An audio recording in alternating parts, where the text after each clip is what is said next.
መጽሔት ዝግጅታችን የትግራይ ክልል መምህራን ደሞዝ እንዲከፈል የክልሉ ከፍተኛ ፍርድ ቤት በየነ የድሬዳዋ አስተዳደር ፖሊስ ከ400 ኪሎ ግራም በላይ አደንዛዥ እጽ አስወገደ። በውጭ የሚገኙ ኢትዮጵያውያን ድርጅቶች የትብብር መድረክ መሰረቱ። የኢትዮጵያ ኦርቶዶክስ ተዋሕዶ ቤተክርስቲያን ንዋየ ቅዱሳት እና የስርዓተ አምልኮ መፈጸሚያ መጽሐፍቶች በአእምሯዊ ንብረትነት ተመዘገቡ በሚሉት ርዕሶች ስር የተጠናቀሩ ዘገባዎች ይቀርባሉ።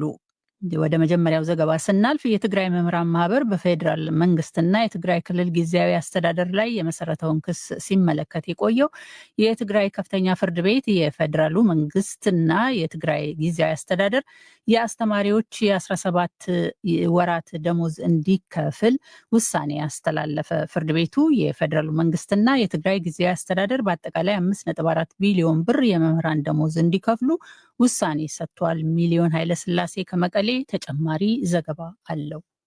በትግራይ የሚገኙ መምህራን የ17 ወር ደሞዛቸው እንዲከፈላቸው በመጠየቅ በትግራይ ጊዜያዊ አስተዳደርና በፌዴራል መንግስቱ ላይ የመሰረቱት ክስ ላለፉት 8 ወራት በትግራይ ከፍተኛ ፍርድ ቤት ሲታይ ከቆየ በኋላ በትናንትናው ዕለት ውሳኔ ተሰጥቶበታል።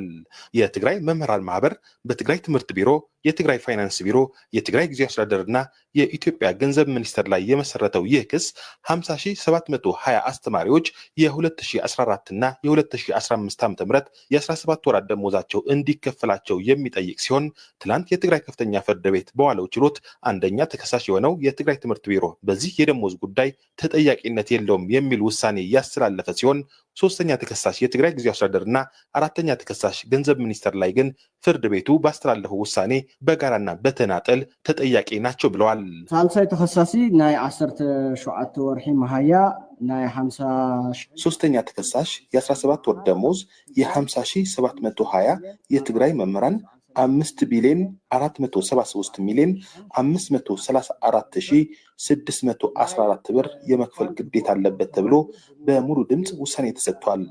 አራተኛ ተከሳሽ የ50720 መምህራን የ12 ወር ደሞዝ 3 ቢሊዮን 863 ሚሊዮን 671492 ብር የመክፈል ግዴታ አለበት ተብሎ በሙሉ ድምፅ ውሳኔ ተሰጥቷል። ብር ናይ ምፋል ግቡእ ኣለዎ ተባሂሉ ብሙሉ ድምፂ ውሳኔ ተዋሂብሎ የትግራይ መምህራን ማህበር ጠበቃ የሆኑት ዳዊት ገብረ ሚካኤል በፍርድ ቤቱ ውሳኔ መሰረት በሶስተኛና አራተኛ ደረጃ የተቀመጡ የትግራይ ጊዜያዊ አስተዳደርና የፌዴራል መንግስቱ ገንዘብ ሚኒስቴር ለተወሰነው የአስተማሪዎች ደሞዝ ክፍያ በጋራና በተናጠል ተጠያቂ ሆነዋል ብለዋል። ጊዜያዊ አስተዳደሩ 5.4 ቢሊዮን የመክፈል እንዲከፍል ወስኖ ፌዴራል መንግስት 3.8 ጥሶ ስለዚህ አንድነትም ተናጠልም በቱም ከዚህ በተጨማሪ ጠበቃ ዳዊት የትግራይ ጊዜያዊ አስተዳደር ክስ እንዳይመሰረትበት የሚከለክል ህገ መንግስት የሚጻረር አዋጅ አውጥቶ መቆየቱ በመግለጽ በክስ ሂደቱ ላይ ይህ የጊዜያዊ አስተዳደሩ አዋጅ ጭምር እንዲሻር መደረጉ አንስተዋል። የፍርድ ቤት ውሳኔ በአዎንታ እንደሚቀበለው የትግራይ መምህራን ማህበር ገልጿል። የማህበሩ ፕሬዚዳንት መምህርት ንግስት ይቃረድ የሰሩበትና የደከሙበት ንብረታቸው ነው። ይሄ ደግሞ ሌላም ተጨማሪ ይገባቸዋል ብለን እናምናለን እንደ ማህበር። ይሁን እንጂ ይሄንን የሚያገናዝብና መምህርን በልዩ ትኩረት የሚመለከት መንግስት ስላጣን ተገደን ወደ ፍርድ ቤት ገብተን ይሄን ነገር ለመፈጸም ችለናል ማለት ነው። ከዚህ በፊትም እንደዚህ የከሰሰ ማህበር የለም፣ የትም የለም። መንግስት አይከሰስም እየተባለ ስንት ነገር አልፏል። አሁን ግን እኛ ይሄን ነገር በቁርጠኝነት ገብተን ይሄኛውን ውሳኔ ማግኘታችን ለእኛ ለማህበራችን ለወደፊትም ቢሆን ትልቅ አሻራ ነው ብለን እናምናለን ማለት ነው። የትግራይ መምህራን ማህበር የፍርድ ቤቱ ውሳኔ በአፋጣኝ ተግባራዊ ሊሆን እንደሚጠብቅም አመልክቷል። ከውሳኔው በኋላ ግን እኛ ጊዜ እንዲወስድ አንፈልግም። በአጭር ጊዜ ወደ ተግባር ተለውጦ አስተማሪው ተጠቃሚ እንዲሆን እንፈልጋለን። ይሄ ካልሆነ ደግሞ ውሳኔው አሁን በአስተማሪው እጅ ላይ ነው። በዚህ ውሳኔ ዙሪያ ከፌዴራል መንግስቱ ገንዘብ ሚኒስቴር መረጃ ለማግኘት ያደረግነው ጥረት አልተሳካም። ለዲ.ደብሊው ዘገባ ሚሊዮን ኃይለ ስላሴ መቀለ። ቀጣዩ ዘገባችን ወደ ድሬዳዋ ይወስደናል። የድሬዳዋ አስተዳደር ፖሊስ ብዙ መጠን ያለው አደንዛዥ እጽ ማስወገዱን ይመለከታል። የድሬዳዋ አስተዳደር ፖሊስ በተለያዩ ጊዜያት ከአደንዛዥ እጽ ጋር ከተገናኙ ተጠርጣሪዎች የያዘውን ከ400 ኪሎ ግራም በላይ አደንዛዥ እጽ አስወግዷል። ከግለሰቦች ተይዞ በቃጠሎ እንዲወገድ ከተደረገው መካከል በአብዛኛው ካናቢስ የተባለው አደንዛዥ እጽ እንደሚገኝበት ተገልጿል። ከአጎራባችና ሌሎች የሀገሪቱ አካባቢዎች ወደ ድሬዳዋ የሚጓጓዘው እጽ በተደራጀ ቅብብሎሽ እስከ ጎረቤት ሀገር የሚላክ መሆኑን ፖሊስ አስታውቋል። መሳይ ተክሉ ከድሬዳዋ ተጨማሪ ዘገባ አለው። በድሬዳዋ አስተዳደር ፖሊስ የወንጀል ምርመራ ዲቪዥን ኃላፊ ኢንስፔክተር ተመስገን ተሰማ እንደገለጡት በቃጠሎ እንዲወገድ የተደረገው አደንዛዥ እጽ ከተለያዩ አካባቢዎች በቅብብሎች ወደ ከተማዋ ገብቶ ከተለያዩ አካላት ላይ በቁጥጥር ስር የዋለ ነው። በሰው ጤና ላይ አደጋ ሊያደርስ የሚችል አደንዛዥ እጽ እያስወገደን ነው የምንገኘው። ይህ አደንዛዥ እጽ የተያዘው በተለያዩ ጊዜ ከተለያዩ ሰዎች ነው። በተለይም ድሬዳዋ ብዙም አምራች ባይኖርም ከኦሮሚያ ክልል የሚመረተውን በተለያዩ ጊዜ በጭነት መኪናዎች ውስጥ ከሌላ እቃ ጋር ቀላቅለው ሰውሮ ነው የሚያስገቡት። እዚህ ጋር ደግሞ ታማኝ የሆኑ ባጃጆች አሉ። በእነሱ አማካኝነት ለምሳሌ አሁን ይሄ 2 ኪሎ ነው። እንደዚህ ታሽጎ ወደ ጅቡቲ ይላካል። ጅቡቲ የሚወስድ መኪና ራሱን የቻለ አለ። ሲመጣ የሚቀበል አለ። ልክ እንደዚህ የወንጀል ሰንሰለት ፈጥሮ በብዛት ይህንን ከጊዜ ወደ ጊዜ እየጨመረ የመጡበት ሁኔታዎች አሉ።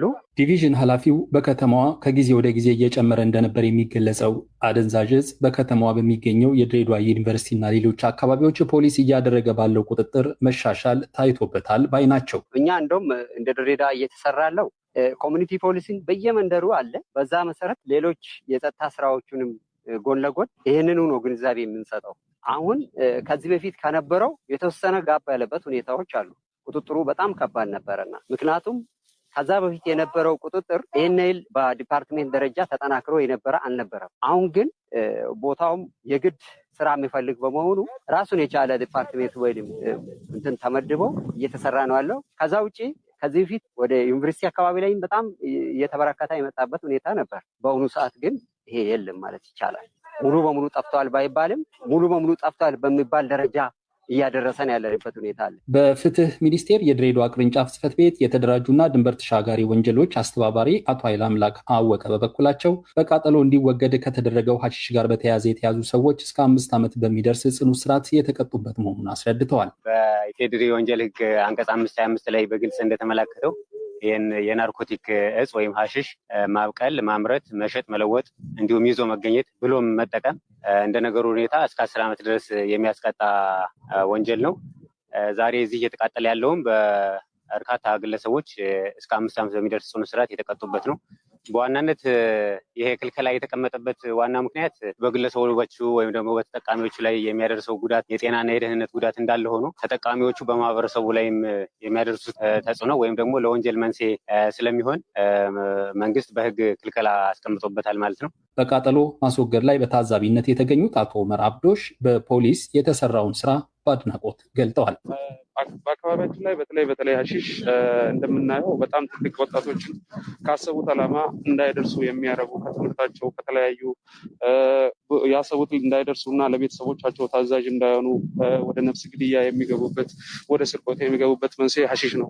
ከ100% 99.9 ሐሺሽ መንስኤ ናቸው ካለን ተመክሮ ማለት ነው። አባቱን የሚገልጽ የተለያዩ ይህንን ሐሺሽ በመጠቀም ነው እና በአስተዳደራችን በጣም ትልቅ ስራ ነው የተሰራው።